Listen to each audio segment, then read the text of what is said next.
웰빙 한방 이야기. 안녕하세요. 어제는 우리 몸에는 생명이 흐르는 통로가 따로 있으며 그 중심에는 오장육부가 있다고 말씀을 드렸습니다. 그런데 이 오장육부가 생명활동을 하면서요, 서로 제한된 자원을 적절히 고루 분배를 하기 위해서 서로 상호 견제와 도움을 주면서 균형을 잡아간다고 말씀을 드렸습니다. 즉 오행이론의 상생과 상극이라는 원리에 의한다고 말씀드린 것이죠.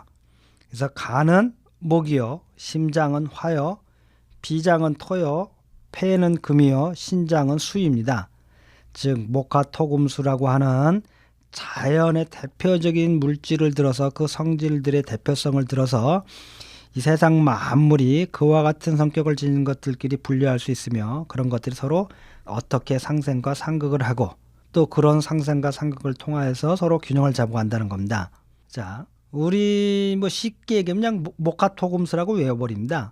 그래서 어떻게 상생하고 어떻게 상극하냐 원칙을 살피면요, 목화토금수의 앞에 있는 것은 다음에 있는 것을 상생, 즉 도와준다는 겁니다.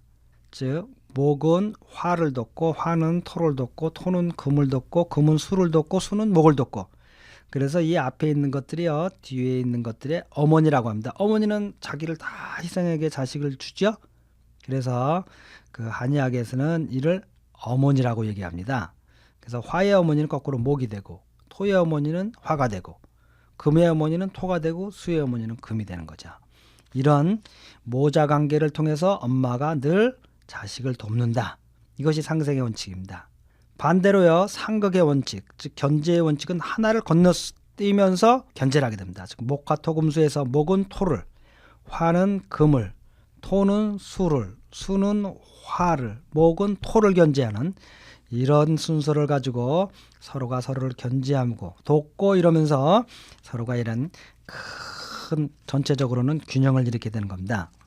제가 이렇게 말씀을 드리면요, 이거 미신 같잖아. 세상 만물이 어떤 객관적인 근거도 없이 목화토금수 다 나눠질서?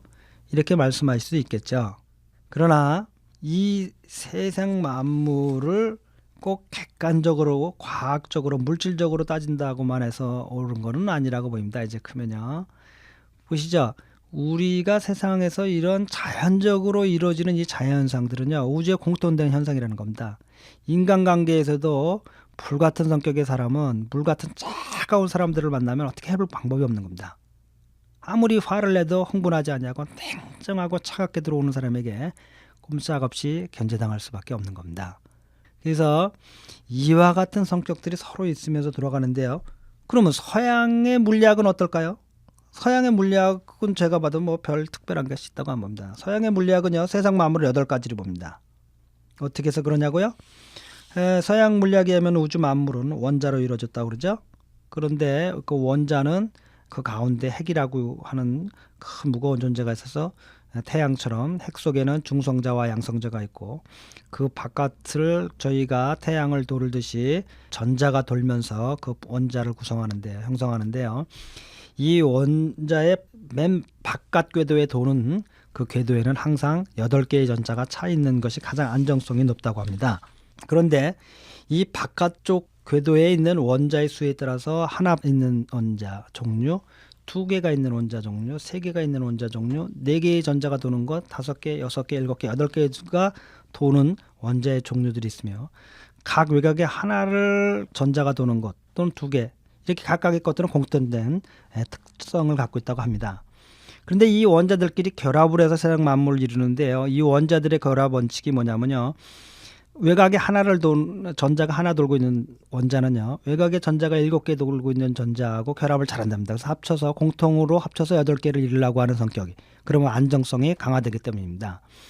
또 2개가 있는 건 6개랑 잘 어울리겠죠. 3개가 있는 건 3개랑요. 이런 식으로 서양에서도요, 세상 만물이 잘 어울리는 것들이 있다는 겁니다.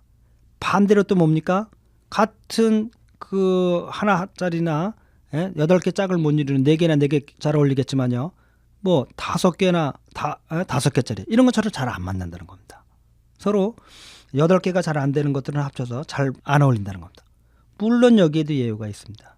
따라서 서양 물리학은 동양 사상에서 보면 크게 8가지를 나눈 것뿐입니다. 그렇다고 해서 그것이 예외 없이 뭐 불변의 법칙이냐, 그렇진 또 않다는 겁니다. 마찬가지로 동양 철학에서는 세상 만물을 5가지 성질의 특성으로 분류한 겁니다. 그리고 이 5가지 성질의 분류의 것들의 성질의 특성에 따라서 어떻게 상호 견제하고 상호 도와주고 그러면서 균형을 잡아가는지를 잘 파악해 놓고 있는 것뿐입니다. 그래서 동양 철학과 동양 의학의 핵심 사상 중에 하나가 이 오행과 음양의 사상입니다. 이와 같이 서로 견제와 서로 도와주면서 세상 만물이 균형을 이루고 돌아간다고 하는 이런 사상 속에서 한의학이 생명 전체를 보는 관점들을 가지게 되는 겁니다. 그럼요, 오늘은 끝내면서 한 가지 퀴즈를 낼까 합니다. 사슴떼가 이렇게 지어다니는데요, 그 사슴떼 근처에는 꼭 귀신같이 사자가 있다고 합니다. 그런데요, 그럼 이 사자는 사슴떼에게 도움이 되는 존재인지 아니면 해로운 존재인지요, 한번 생각해 보시기 바랍니다. 오늘도 모든 분들께서 빛과 사랑이 넘치는 복되고 건강한 하루 되시기 바랍니다. 달빛 안녕 원장 김동영이었습니다.